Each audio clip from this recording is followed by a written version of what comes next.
ವೃಷಭರಾಶಿಯ ಬಂಧುಗಳೇ, ಕಾಲಚಕ್ರ ಯೂಟ್ಯೂಬ್ ಚಾನೆಲ್ಗೆ ನಿಮಗೆ ಆತ್ಮೀಯ ಸ್ವಾಗತ. ನಿಮ್ಮ ಜೀವನದಲ್ಲಿ ಈ ಯುಗಾದಿಯಿಂದ ಮುಂದಿನ 55 ದಿನಗಳವರೆಗೆ ಭವಿಷ್ಯದಲ್ಲಿ ಸಂಭವಿಸಬಹುದಾದ ಮುಖ್ಯವಾದ ವಿಷಯಗಳನ್ನು ತಾವು ಈ ವಿಡಿಯೋದಲ್ಲಿ ತಿಳಿದುಕೊಳ್ಳಲಿದ್ದೀರಿ. ಆದರೆ ವೃಷಭರಾಶಿಯವರಿಗೆ ಕಳೆದ 1 ವರ್ಷದ ಅವಧಿಯು ಗ್ರಹಗತಿಗಳ ಏರುಪೇರಿನಿಂದಾಗಿ ಸಾಕಷ್ಟು ಸವಾಲುಗಳಿಂದ ಕೂಡಿತ್ತು. ವಿಶೇಷವಾಗಿ ನಿಮ್ಮ ರಾಶಿಯಲ್ಲಿಯೇ ರಾಹುದೇವನ ಸಂಚಾರ ಹಾಗೂ ವ್ಯಯಸ್ಥಾನದಲ್ಲಿ ಗುರುವಿನ ಉಪಸ್ಥಿತಿಯು ಮಾನಸಿಕ ಗೊಂದಲ ಹಾಗೂ ಅತಿಯಾದ ಖರ್ಚು ವೆಚ್ಚಗಳನ್ನು ತಂದೊಡ್ಡಿತ್ತು. 10ನೇ ಮನೆಯಲ್ಲಿ ಶನಿದೇವನ ಪ್ರಭಾವದಿಂದಾಗಿ ಉದ್ಯೋಗ ಕ್ಷೇತ್ರದಲ್ಲಿ ಅತಿಯಾದ ಕೆಲಸದ ಒತ್ತಡ ಹಾಗೂ ಶ್ರಮಕ್ಕೆ ತಕ್ಕ ಮನ್ನಣೆ ಸಿಗದೆ ನೀವು ಹತಾಶರಾಗಿದ್ದಿರಿ. ಕುಟುಂಬದ ಸದಸ್ಯರೊಂದಿಗೆ ಸಣ್ಣಪುಟ್ಟ ವಿಚಾರಗಳಿಗೂ ವಾಗ್ವಾದಗಳು ಉಂಟಾಗಿ ಮನೆಯ ನೆಮ್ಮದಿಗೆ ಭಂಗ ಬಂದಿತ್ತು. ಆರ್ಥಿಕವಾಗಿ ಹೂಡಿಕೆ ಮಾಡಿದ ಹಣವು ಅಂದುಕೊಂಡ ಸಮಯಕ್ಕೆ ವಾಪಸ್ ಬಾರದೆ ಸಾಲದ ಸುಳಿಗೆ ಸಿಲುಕುವಂತಹ ಪರಿಸ್ಥಿತಿಗಳನ್ನು ನೀವು ಎದುರಿಸಿದ್ದೀರಿ. ಆರೋಗ್ಯದ ದೃಷ್ಟಿಯಿಂದಲೂ ಸಹ ಅಜೀರ್ಣ ಅಥವಾ ಮಾನಸಿಕ ಒತ್ತಡದಂತಹ ಸಮಸ್ಯೆಗಳು ನಿಮ್ಮನ್ನು ಪದೇ ಪದೇ ಕಾಡಿದ್ದವು. ನಂಬಿದವರಿಂದಲೇ ಟೀಕೆಗಳು ಕೇಳಿಬರುವುದು ಹಾಗೂ ಅಂದುಕೊಂಡ ಶುಭ ಕಾರ್ಯಗಳು ವಿಘ್ನಗೊಳ್ಳುವಂತಹ ಕಠಿಣ ದಿನಗಳನ್ನು ನೀವು ಕಳೆದ 1 ವರ್ಷದಲ್ಲಿ ಕಂಡಿದ್ದೀರಿ. ವೃಷಭರಾಶಿಯವರಿಗೆ ಪ್ರಸ್ತುತ ಕಾಲಘಟ್ಟದಲ್ಲಿ ಗ್ರಹಗತಿಗಳ ಸಂಚಾರವು 14 ಏಪ್ರಿಲ್ 2026ರವರೆಗೆ ಸೂರ್ಯದೇವನ ಅಶುಭ ಸ್ಥಾನದ ಪ್ರಭಾವದಿಂದಾಗಿ ಕೆಲವು ಕಠಿಣ ಸವಾಲುಗಳನ್ನು ತಂದೊಡ್ಡುತ್ತಿದೆ. ವಿಶೇಷವಾಗಿ ನಿಮ್ಮ ರಾಶ್ಯಾಧಿಪತಿಯಾದ ಶುಕ್ರನ ಸಂಚಾರವು ಶತ್ರುಸ್ಥಾನದಲ್ಲಿರುವುದರಿಂದ ಗುಪ್ತಶತ್ರುಗಳ ಕಾಟ ಹಾಗೂ ಅಪವಾದಗಳು ನಿಮ್ಮನ್ನು ಸದ್ಯಕ್ಕೆ ಹೆಚ್ಚು ಕಾಡುತ್ತಿವೆ. ಶಾಸ್ತ್ರದ ಪ್ರಕಾರ ಶನಿದೇವನು ಲಾಭಸ್ಥಾನದಲ್ಲಿ ಸಂಚರಿಸುತ್ತಿದ್ದರೂ ಸಹ ರಾಹುವಿನ ದೃಷ್ಟಿ ಪ್ರಭಾವದಿಂದಾಗಿ ಬರಬೇಕಾದ ಹಣವು ಕೈಗೆ ಸಿಗದೆ ಆರ್ಥಿಕ ಮುಗ್ಗಟ್ಟು ಉಂಟಾಗುತ್ತಿದೆ.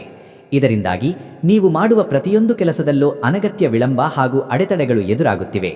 ಉದ್ಯೋಗ ಕ್ಷೇತ್ರದಲ್ಲಿ ಸದ್ಯಕ್ಕೆ ಸಹೋದ್ಯೋಗಿಗಳ ಅಸೂಯೆ ಹಾಗೂ ಮೇಲಧಿಕಾರಿಗಳ ಕಠಿಣ ನಿಲುವುಗಳಿಂದಾಗಿ ನಿಮ್ಮ ಆತ್ಮವಿಶ್ವಾಸ ಕುಸಿಯುವಂತಹ ಸವಾಲುಗಳನ್ನು ನೀವು ಎದುರಿಸುತ್ತಿದ್ದೀರಿ. ಆರೋಗ್ಯದ ವಿಷಯದಲ್ಲಿ ಸದ್ಯಕ್ಕೆ ಕುತ್ತಿಗೆಯ ನೋವು ಅಥವಾ ಚರ್ಮಕ್ಕೆ ಸಂಬಂಧಿಸಿದ ತೊಂದರೆಗಳು ನಿಮ್ಮನ್ನು ಪದೇ ಪದೇ ಬಾಧಿಸುತ್ತಿವೆ. ಸಾಮಾಜಿಕವಾಗಿ ಗೌರವಕ್ಕೆ ಧಕ್ಕೆ ಬರುವಂತಹ ಘಟನೆಗಳು ಜರುಗುವ ಸಾಧ್ಯತೆ ಇರುವುದರಿಂದ ಮಾತಿನ ಮೇಲೆ ನಿಗಾ ಇಡುವುದು ಅತ್ಯಗತ್ಯವಾಗಿದೆ. ವೃಷಭರಾಶಿಯವರಿಗೆ ಈ ಯುಗಾದಿ ಹಬ್ಬದ ನಂತರದ 55 ದಿನಗಳ ಕಾಲಘಟ್ಟವು ಮಿಶ್ರ ಫಲಗಳಿಂದ ಕೂಡಿದ್ದು ಜೀವನದಲ್ಲಿ ಮಹತ್ವದ ಬದಲಾವಣೆಗಳನ್ನು ತರಲಿದೆ.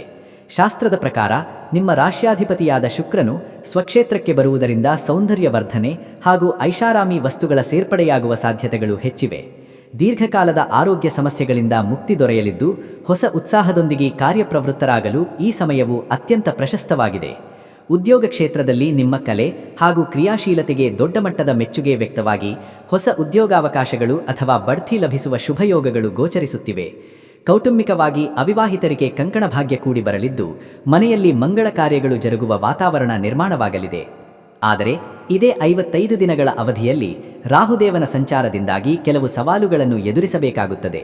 ಮುಖ್ಯವಾಗಿ ಆರ್ಥಿಕ ವಿಷಯದಲ್ಲಿ ಅತಿಯಾದ ಆಸೆಗೆ ಬಿದ್ದು ಷೇರು ಮಾರುಕಟ್ಟೆ ಅಥವಾ ಜೂಜಾಟಗಳಲ್ಲಿ ಹಣ ಹೂಡುವುದು ನಷ್ಟಕ್ಕೆ ಕಾರಣವಾಗಬಹುದು. ಅನಗತ್ಯ ಸ್ತ್ರೀ ಸಂಬಂಧಿ ವಿವಾದಗಳಿಂದಾಗಿ ಸಮಾಜದಲ್ಲಿ ಮುಜುಗರ ಅನುಭವಿಸುವ ಸಂಭವವಿದ್ದು ನಿಮ್ಮ ನಡವಳಿಕೆಯಲ್ಲಿ ಎಚ್ಚರಿಕೆ ಅಗತ್ಯ. ಶತ್ರುಗಳು ನಿಮ್ಮ ಪ್ರಗತಿಯನ್ನು ಸಹಿಸದೆ ನಿಮ್ಮ ಹೆಸರನ್ನು ಕೆಡಿಸಲು ಹೊಂಚು ಹಾಕುತ್ತಿರುತ್ತಾರೆ. ಆದ್ದರಿಂದ ಯಾವುದೇ ದಾಖಲೆಗಳಿಗೆ ಸಹಿ ಮಾಡುವಾಗ ಎಚ್ಚರಿದಂದಿರಿ. ದಾಂಪತ್ಯದಲ್ಲಿ ಸಣ್ಣ ವಿಷಯಗಳನ್ನು ದೊಡ್ಡದು ಮಾಡಿಕೊಳ್ಳುವ ಪ್ರವೃತ್ತಿ ಮೂಡಿ ಮಾನಸಿಕ ಒತ್ತಡ ಹೆಚ್ಚಾಗುವ ಸಾಧ್ಯತೆಯಿದೆ. ಆದ್ದರಿಂದ ಪರಸ್ಪರ ನಂಬಿಕೆಯಿಂದ ವರ್ತಿಸುವುದು ಬಹಳ ಮುಖ್ಯ. ಒಟ್ಟಾರೆಯಾಗಿ ಈ 55 ದಿನಗಳು ನಿಮಗೆ ಭೌತಿಕ ಸುಖವನ್ನು ತಂದರೂ ಸಹ ಆರ್ಥಿಕ ಜಾಗರೂಕತೆ ಹಾಗೂ ಚಾರಿತ್ರ್ಯದ ವಿಷಯದಲ್ಲಿ ಹೆಚ್ಚಿನ ನಿಗಾವನ್ನು ಬೇಡುತ್ತವೆ.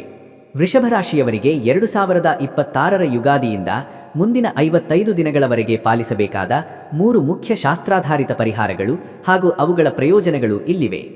ಪರಿಹಾರ 1. ಶ್ರೀ ಮಹಾಲಕ್ಷ್ಮೀ ದೇವಿಯ ಆರಾಧನೆ ಹಾಗೂ ಕುಂಕುಮಾರ್ಚನೆ. ಕ್ರಮ: ಪ್ರತಿ ಶುಕ್ರವಾರದಂದು ಮನೆಯಲ್ಲಿ ಅಥವಾ ದೇವಸ್ಥಾನದಲ್ಲಿ ಮಹಾಲಕ್ಷ್ಮೀ ದೇವಿಗೆ ಕುಂಕುಮಾರ್ಚನೆ ಮಾಡಿಸಿ ಹಾಗೂ ಲಲಿತಾ ಸಹಸ್ರನಾಮವನ್ನು ಪಠಿಸಿ ಅಥವಾ ಕೇಳಿಸಿಕೊಳ್ಳಿ. ಪ್ರಯೋಜನ: ಇದರಿಂದ ನಿಮ್ಮ ರಾಶ್ಯಾಧಿಪತಿಯಾದ ಶುಕ್ರನ ಅನುಗ್ರಹ ಲಭಿಸಿ ದಾರಿದ್ರ್ಯ ದೋಷಗಳು ನಿವಾರಣೆಯಾಗುತ್ತವೆ ಹಾಗೂ ಜೀವನದಲ್ಲಿ ಸುಖ ಶಾಂತಿ ಹಾಗೂ ಸಂಪತ್ತು ವೃದ್ಧಿಯಾಗಿ ಐಶ್ವರ್ಯ ಲಭಿಸುತ್ತದೆ. ಪರಿಹಾರ 2. ಗೋಸೇವೆ ಹಾಗೂ ಬಿಳಿ ಬಣ್ಣದ ವಸ್ತುಗಳ ದಾನ. ಕ್ರಮ: ಪ್ರತಿ ಶುಕ್ರವಾರದಂದು ಹಸುವಿಗೆ ಹಸಿರು ಹುಲ್ಲು ಅಥವಾ ಬೆಲ್ಲದ ಅನ್ನವನ್ನು ನೀಡಿ ಹಾಗೂ ಬಡವರಿಗೆ ಬಿಳಿ ಬಣ್ಣದ ಸಿಹಿ ಪದಾರ್ಥಗಳು ಅಥವಾ ಅಕ್ಕಿಯನ್ನು ದಾನವಾಗಿ ನೀಡಿ. ಪ್ರಯೋಜನ: ಈ ಸೇವೆಯಿಂದ ಅಶುದ್ಧ ಗ್ರಹಗಳ ಪ್ರಭಾವ ತಗ್ಗಿ ಉದ್ಯೋಗದಲ್ಲಿ ಎದುರಾಗುತ್ತಿದ್ದ ಅಡೆತಡೆಗಳು ದೂರವಾಗುತ್ತವೆ ಹಾಗೂ ಮನೆಯಲ್ಲಿ ಸಮೃದ್ಧಿ ನೆಲೆಸುತ್ತದೆ. ಪರಿಹಾರ 3. ದುರ್ಗಾದೇವಿಯ ಪೂಜೆ ಹಾಗೂ ದೀಪಾರಾಧನೆ. ಕ್ರಮ: ಶುಕ್ರವಾರ ಅಥವಾ ಮಂಗಳವಾರದಂದು ದುರ್ಗಾದೇವಿಯ ದೇವಸ್ಥಾನಕ್ಕೆ ಭೇಟಿ ನೀಡಿ ನಿಂಬೆಹಣ್ಣಿನ ದೀಪವನ್ನು ಹಚ್ಚಿ ಪ್ರಾರ್ಥನೆ ಮಾಡಿ. ಪ್ರಯೋಜನ: ಈ ಶಕ್ತಿಯುತ ಪರಿಹಾರದಿಂದ ಶತ್ರುಗಳ ಬಾಧೆ ಹಾಗೂ ದೃಷ್ಟಿದೋಷಗಳು ನಿವಾರಣೆಯಾಗುತ್ತವೆ ಹಾಗೂ ಮುಂದಿನ 55 ದಿನಗಳಲ್ಲಿ ಎದುರಾಗಬಹುದಾದ ಅಪವಾದಗಳಿಂದ ನಿಮಗೆ ರಕ್ಷಣೆ ದೊರೆಯುತ್ತದೆ. ನಮ್ಮ ಈ ವಿಡಿಯೋದ ಬಗ್ಗೆ ನಿಮ್ಮ ಅಭಿಪ್ರಾಯಗಳನ್ನು ಕಮೆಂಟ್ ಮೂಲಕ ತಿಳಿಸಿ ಹಾಗೂ ನಮ್ಮ ಚಾನೆಲ್ ವೀಕ್ಷಿಸಿದ್ದಕ್ಕಾಗಿ ನಿಮಗೆ ಧನ್ಯವಾದಗಳು. ನಮ್ಮ ಚಾನೆಲ್ ಸಬ್ಸ್ಕ್ರೈಬ್ ಮಾಡಿಕೊಳ್ಳಿ. ಜ್ಯೋತಿಷ್ಯಕ್ಕೆ ಸಂಬಂಧಿಸಿದ ಅನೇಕ ಮಾಹಿತಿಗಳು ನಮ್ಮ ಚಾನೆಲ್ನಲ್ಲಿ ತಾವು ವೀಕ್ಷಿಸಬಹುದು. ಧನ್ಯವಾದಗಳು. ನಿಮ್ಮ ಜಾತಕ ಗೊತ್ತಿಲ್ಲದೆ ಜೀವನದ ಚಿಂತೆ ಮಾಡ್ತಾ ಇದ್ದೀರಾ? ಅನೇಕ ಜ್ಯೋತಿಷರಲ್ಲಿ ಕೇಳಿ ಹಣ ನೆಮ್ಮದಿ ಕಳೆದುಕೊಂಡಿದ್ದೀರಾ? ಚಿಂತೆ ಬಿಡಿ, ನಿಮ್ಮ ಮುಂದಿನ ಜೀವನದ ಬಗ್ಗೆ ನೀವೇ ತಿಳಿದುಕೊಳ್ಳುವ ಸುವರ್ಣಾವಕಾಶ. ಕೇವಲ 499 ರೂಪಾಯಿಗೆ ನಿಮ್ಮ ಸಂಪೂರ್ಣ ಜನ್ಮ ಜಾತಕ ನಿಮ್ಮ ಕೈಯಲ್ಲಿ. ಈ ಜಾತಕದಲ್ಲಿ ನಿಮ್ಮ ವಿದ್ಯಾಭ್ಯಾಸದ ಬಗ್ಗೆ, ಉದ್ಯೋಗ, ಮದುವೆ, ಹಣಕಾಸಿನ ಸಮಸ್ಯೆಗಳ ಬಗ್ಗೆ, ಆಸ್ತಿ ವಿಚಾರಗಳ ಬಗ್ಗೆ, ಆರೋಗ್ಯ ಸಮಸ್ಯೆಗಳ ಬಗ್ಗೆ, ದಾಂಪತ್ಯ ಕಲಹಗಳ ಬಗ್ಗೆ, ನಿಮಗಿರುವ ತೊಂದರೆಗಳೇನು, ಅದಕ್ಕೆ ಪರಿಹಾರಗಳೇನು, ಜಾತಕದಲ್ಲಿ ಯಾವ ಯಾವ ಯೋಗಗಳಿದೆ, ನಿಮಗಿರುವ ದೋಷಗಳಿಗೆ ಪರಿಹಾರಗಳೇನು ಎನ್ನುವಂತಹ ಸಮಗ್ರ ಮಾಹಿತಿ ಈ ನಿಮ್ಮ ಜನ್ಮ ಜಾತಕದಲ್ಲಿರುತ್ತದೆ. ಈ ಜಾತಕ ನಿಮಗೆ ಅರ್ಥವಾಗುವಂತಹ ರೀತಿಯಲ್ಲಿ ನಿಮ್ಮದೇ ಭಾಷೆಯಲ್ಲಿ ಪಡೆಯಬಹುದು. ಈ ಜಾತಕ 80 ರಿಂದ 90 ಪುಟಗಳು ಹೊಂದಿರುತ್ತವೆ. ಕೇವಲ 15 ನಿಮಿಷಗಳಲ್ಲಿ ನಿಮ್ಮ ವಾಟ್ಸ್ಆಪ್ ಸಂಖ್ಯೆಗೆ PDF ಫೈಲ್ನ ಮೂಲಕ ಕಳುಹಿಸಲಾಗುತ್ತದೆ. ಈಗಲೇ ನಿಮ್ಮ ಜನ್ಮ ಜಾತಕವನ್ನ ಪಡೆಯಲು ಹಾಗೂ ಗುರುಜಿಯವರ ಸಲಹೆಗಳನ್ನ ಪಡೆಯಲು ನಮ್ಮ ವಾಟ್ಸ್ಆಪ್ ಸಂಖ್ಯೆಗೆ ಜಾತಕ ಎಂದು ಮೆಸೇಜ್ ಮಾಡಿ ನಿಮ್ಮ ಭವಿಷ್ಯದ ಕನ್ನಡಿಯನ್ನ ಪಡೆದುಕೊಳ್ಳಿ. ಕೇವಲ 499 ರೂಪಾಯಿಗೆ ನಿಮ್ಮ ಸಂಪೂರ್ಣ ಜನ್ಮ ಜಾತಕ ನಿಮ್ಮ ಕೈಯಲ್ಲಿ.